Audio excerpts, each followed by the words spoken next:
everyone, it's Catherine at Resin Obsession. Thanks for joining me today for a little Friday lunch break with the resin.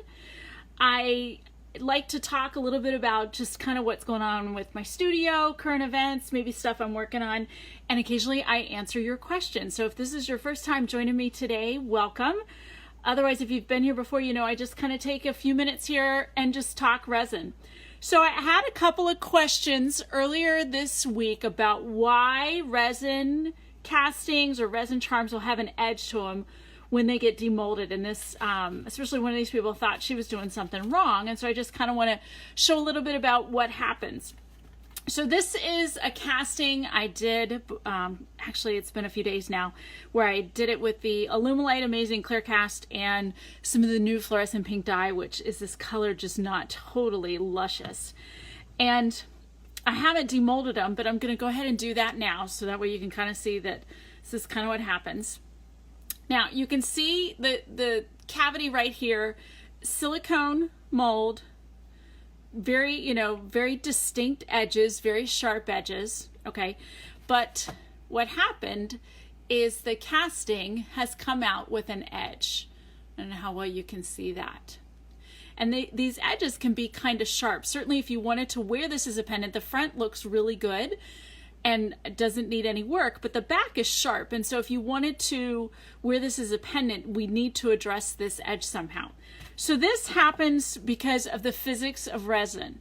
Now, I'm not a physicist, don't ask me to explain it in technical terms, but what it has to do with is that the surface tension of the resin, especially when you're using a casting resin, is such that when you pour this into the cavity, the resin wants to ride up the side of the mold, or right up the sides of the cavity. This happens both in silicone molds and in plastic molds, and it's probably a little more pronounced when you're using a casting resin. This is a doming resin, so we still do get the edge, but sometimes it can be a little worse with the casting resin. So at this point, we've got two things we can do to address this.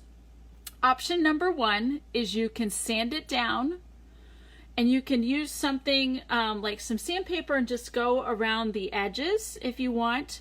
Or if it's just like, maybe if it's just the points are a little sharp, you could use something like a nail file even and just kind of take off the edges real quick. I've done that as well. If you're a little crazy fussy like me, you may find that just taking off the edges isn't enough and you really want a nice smooth back. Then in that case, you're going to need to use some wet dry sandpaper. And the way I like to do it is to put down my sandpaper, make sure it's wet because you don't want to inhale the resin dust, plus the friction can melt your piece. And you're going to want to sand in a circular motion, a figure eight motion. As tempting as it is, don't go back and forth, just because sometimes the way you're holding the charm, you can put pressure in certain areas and so it may sand unevenly. So, I will sand in a circular motion, turn it around, sand again, maybe go back in the different direction. A figure eight, that helps to even things out.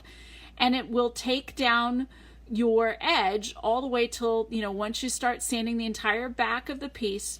And then you need to sand down, I'd say, to at least 1,000 grit or higher to get a nice smooth finish.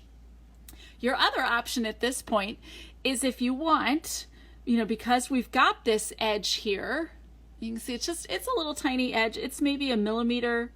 If you've got a really big rise up along the edge, it might be 2 millimeters. But your other option at this point is you could take it, set it on, something like your doming mat or something, and actually fill it with a doming resin.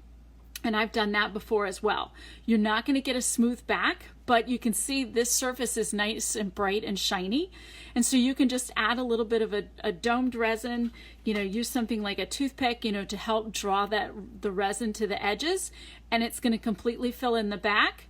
And you're going to have a nice shiny back as well. May not be perfectly flat, but if you're willing to wait another 24 hours, you can also have a nice finish to the back side of your charm. So I can show you this one as well. Let me go ahead and demold this one. And you can see too that we've got the edge, and it's just, unfortunately, this is just the nature of how things work with resin. All resins are going to do this. It's just how it works there.